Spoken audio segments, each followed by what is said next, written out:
The Amex Gold card is one of the few cards I've consistently had in my wallet daily. And after having this card for several years now, today I'll be sharing 5 reasons you may or may not want to consider the $250 American Express Gold card to be a part of your credit card arsenal. With this card, you're going to be earning membership reward points, which is the name of Amex's points currency. And you're going to get 4x on dining as well as groceries, 3x on travel, and 1x everywhere else. With this card, you're going to get $240 worth of credits, which brings us to our first point. In a perfect world, if you use these credits, then the annual fee of $250 minus $240 gives us an effective annual fee of $10. In this same perfect world, a $10 annual fee is essentially like a no annual fee card, hence there's not really a downside. The harsh truth is these credits may not be for everyone, and they're distributed to you in a monthly fashion. Each month you're going to get $10 to Uber/Uber Eats, and you're going to get $10 towards Shake Shack, Grubhub, Cheesecake Factory, and other merchants. On average, you're getting $20 in credits each month, hence $20 times 12 months is where we're getting that $240 worth of credits. These monthly credits are great if you're spending at these merchants organically and consistently, yet if not, it's definitely something to consider. Coming back to the multipliers, that 4x on dining and groceries is one of the best in the industry, hands down. Given this and the fact that you're getting 3x on travel, if the majority of your expenses in this miscellaneous/non-categorical spend where you're getting 1x points, then this card really doesn't make any sense whatsoever. If you want to consistently earn membership reward points and you're okay with that 1x rate, then there's a no annual fee Amex Everyday, which is a clear better option. Naturally, given you don't value any of the other credits given to you by the Amex Gold. On a very similar note, let's say your spend is skewed towards one specific category, such as transit, which may cover tolls, parking, ride shares, and more.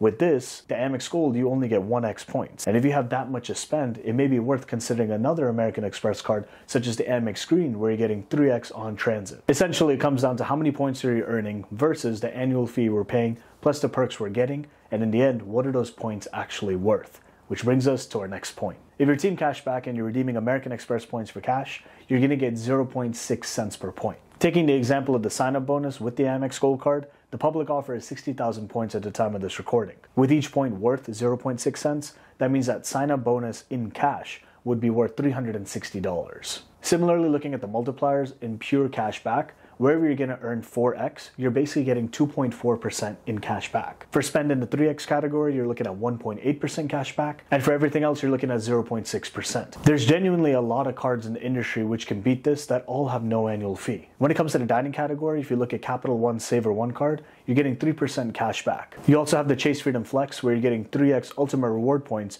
which can be redeemed for 3% cash back consistently on all dining purchases as well. Interestingly enough, you're also getting 5% cash back on all travel booked through their individual respective travel portals. There are quite a few ways to redeem Amex points, and depending on your method of redemption, the value you receive could differ heavily. A very common yet strong example of how to redeem membership reward points for outsized value is transferring them to transfer partners. These can include both hotels and airlines, and when you redeem these points, you may be getting 2 cents per point or even more. It just depends on your redemption. At 2 cents per point, if you're earning 4x, that's essentially saying you're earning 8% cash back on that expenditure. For context, let's say you're spending $500 a month on both dining/groceries every single month. That equates to $6,000 each year, hence 8% of $6,000 is $480 in value that you're getting back. If you do nothing else except this exact scenario, then you're getting $480 minus that $250 annual fee, hence netting you $230. Simply put, the Amex system can work for you if you learn how to work it too.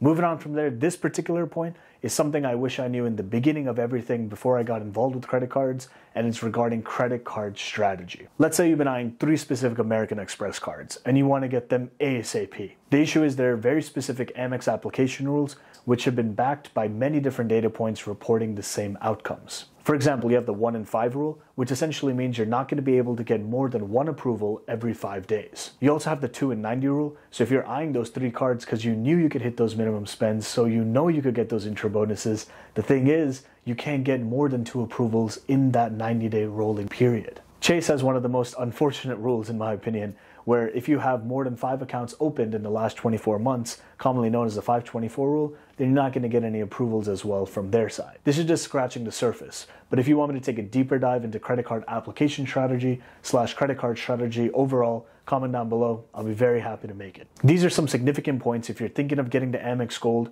or maybe you have it right now and you're thinking of maybe some next steps, or you're thinking about getting it one more time. If it's your first time getting the Amex Gold, then that public sign-up bonus offer of 60,000 points, even at cashback, gets you ahead of that $250 annual fee. Financially speaking, without doing a whole lot of other thinking, in year one, you're definitely going to come out a little more ahead than not. You may have heard of something known as Amex offers, which is essentially deals by holding an American Express card. The offers can differ heavily between the personal side as well as the business side, yet at the same time, within the personal realm, there's sometimes a few offers that could really mean that much more in value for you, hence why I'm bringing up this point as such a crucial one, especially because we're talking about the Amex Gold in this particular video. With the Amex Gold, you're going to get $100 experience credit when you're staying 2 nights or more at a hotel within the hotel collection. If this is a part of your normal expenditure, then it's definitely something to consider. Otherwise, I personally would not. Let's say you currently have this card, or you're thinking of getting it and thinking, what happens after year one if I don't want this card? What happens next? Other than canceling the card, there's something known as a product change,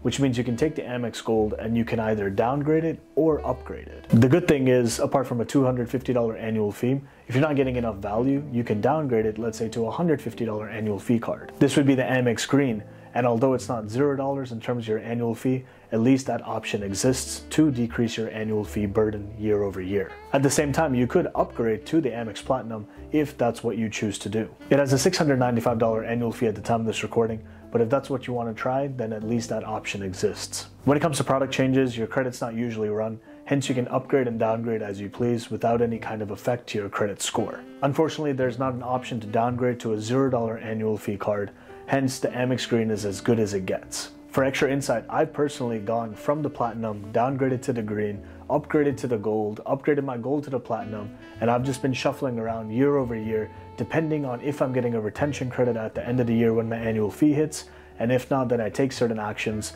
But also there is something known as an upgrade bonus, where let's say I have the Gold, I can upgrade to the Platinum, and they may actually give me some points for X amount of minimum spend in a certain time period, so there's always options with American Express. One of the most important aspects is that when it comes to these intro bonuses, such as the 60K points after 4K in spend in the first 6 months, Amex has a once-in-a-lifetime rule. This means that if you get a bonus on, let's say, the Amex Gold card, if you ever get the Gold card again, so let's say we downgrade to the Green and go back to the Gold, we're not going to be eligible to get that type of intro offer ever again. Let's say you've never had the Amex Platinum before and you have the Gold card today. This means that if they offer you 25K points after doing X amount of spend in X amount of months, the thing is, you're not actually going to be ever able to get what publicly today at the time of this recording would be 100,000 points with the Amex Platinum, or 125K or 150K points offer for that first time with having the Platinum, depending on what offer you're getting. This falling point is pretty niche, yet for your consideration. If you have others you can refer or otherwise, you can get up to 55,000 points each and every calendar year. Given I have a YouTube channel, these referrals could be maxed out each year, so if I'm getting negative expected value with the Amex Gold card, I may keep it around transparently for you because of this reason. At the same time, if you're getting 2-3 referrals a year, that's not bad at all, and if that's actually part of that equation of breaking even or getting excess value, then it could definitely be worth you considering. Hopefully with what I shared today, you can make a more informed decision if the Amex Gold card is the right card for you. But with that, I've actually ranked 17 American Express cards, including the Gold card. You can check that video over here. But with that, see you in the next one. Peace.